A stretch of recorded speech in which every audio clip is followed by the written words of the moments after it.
اس chapter کے ذریعے آپ یہ بھی جان پائیں گے کہ ان مایوس کن حالات میں مسلمانوں کا آخر کس نے ساتھ دیا، کس نے ان کو انگریزی نظام تعلیم سے متعارف کرایا، وہ کون سے قائدین تھے جن کے مضبوط ہاتھوں نے مسلمانوں کو سہارا دیا، وہ کون سی شخصیات تھیں جنہوں نے اپنے افکار سے مسلمانوں کو ان کی عظمت رفتہ یاد دلائی، کس طرح سر سید احمد خان اور قائد اعظم محمد علی جناح نے جداگانہ طرز انتخاب کی حمایت کر کے مسلمانوں کے ایک علیحدہ قومی تشخص کو یقینی بنا لیا۔ بچوں، تخلیق پاکستان ایک سہل اور آسان عمل نہیں تھا، بس یوں سمجھ لیجئے کہ ایک آگ کا دریا تھا اور مسلمانوں کو پار اترنا تھا۔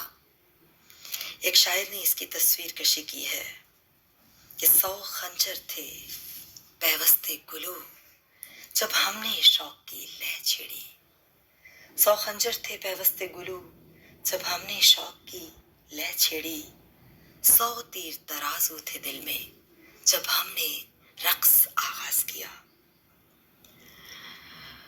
اسٹوڈنٹس، مسلمانوں کی خوش قسمتی تھی کہ ان کو پرخلوص، باصول اور سیاسی بصیرت سے مالا مال قیادت میسر آئی۔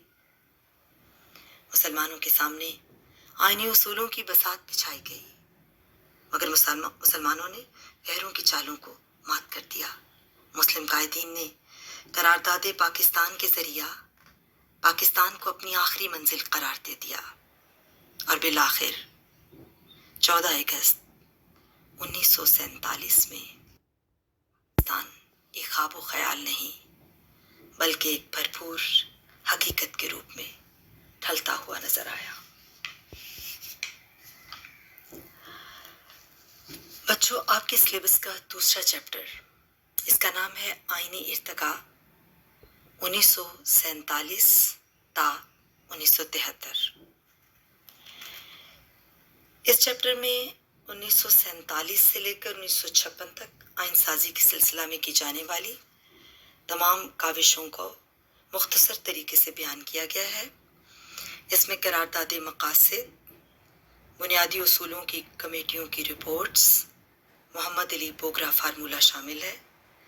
علاوہ ازیں اسی چیپٹر میں آپ پاکستان کے 3 آئین پڑھیں گے، یعنی 1956، 1962 اور 1973 کا آئین۔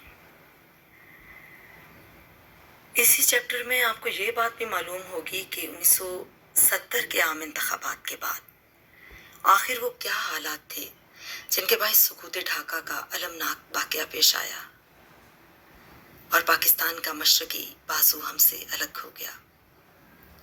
پھر آپ وہ تمام عوامل بھی جان پائیں گے کہ جن کی وجہ سے یہ المناک حادثہ وقوع پذیر ہوا۔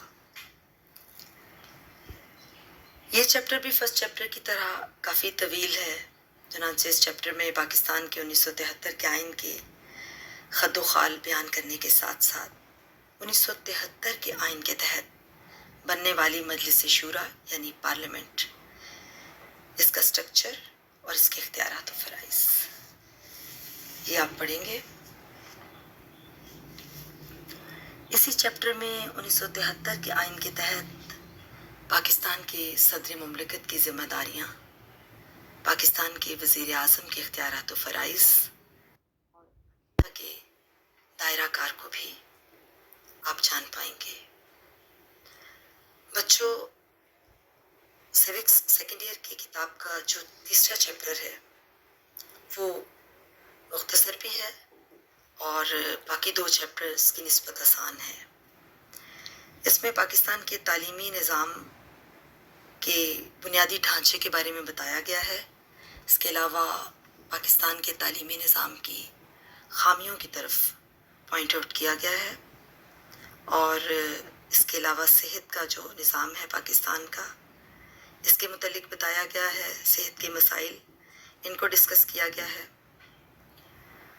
چوتھا چیپٹر پاکستان کے معاشرتی نظم و ضبط کے متعلق ہے اور یہ چیپٹر بھی زیادہ طویل نہیں ہے، اس میں پاکستان کے معاشرتی ڈھانچے کو بیان کرنے کے ساتھ ساتھ پاکستان میں پولیس کے کردار پر خاص طور پر روشنی ڈالی گئی ہے۔ ہمارا 5واں چیپٹر، اس کا عنوان ہے قومی یکجہتی اور سالمیت۔ ہم سب جانتے ہیں کہ قومی اتحاد کے بغیر کوئی قوم بھی ترقی نہیں کر سکتی۔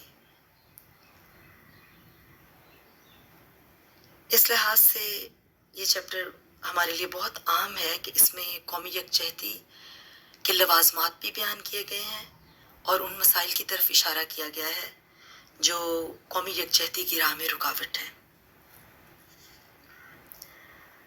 سیوک سیکنڈ ایئر کے سلیبس میں آخری چیپٹر پہلے 2 چیپٹر کی طرح تھوڑا طویل ہے۔ اس کا عنوان ہے اسلامی جمہوریہ پاکستان اور دنیا۔ اس چیپٹر میں پاکستان کی خارجہ پالیسی کے اصول بیان کیے گئے ہیں،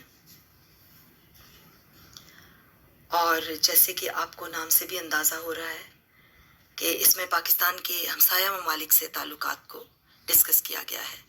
عوامی جمہوریہ چین، بھارت، ایران، افغانستان کے ساتھ پاکستان کے تعلقات کو بیان کیا گیا ہے، اور آخر میں اسلامی سربراہی کانفرنس ECO اور یونائٹڈ نیشن آرگنائزیشن کے متعلق بھی کچھ معلومات فراہم کی گئی ہیں۔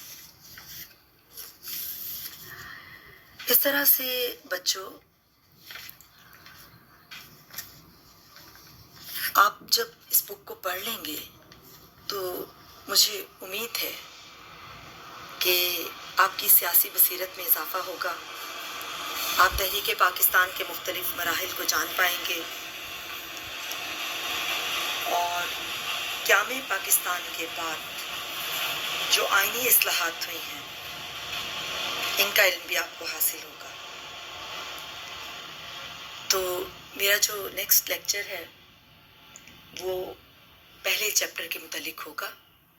پہلے چیپٹر کا جو فرسٹ ٹاپک ہے یعنی نظریہ پاکستان کیا ہے، قائد اعظم محمد علی جناح اور علامہ اقبال نے اس پر کیسے روشنی ڈالی، تو انشاءاللہ اگلے چیپٹر کو ہم ڈسکس کریں گے، اور میں امید کرتی ہوں کہ آپ اس کے ساتھ ساتھ اپنی چھوٹی سی درسی کتاب کا جو مطالعہ ہے وہ جاری رکھیں گے۔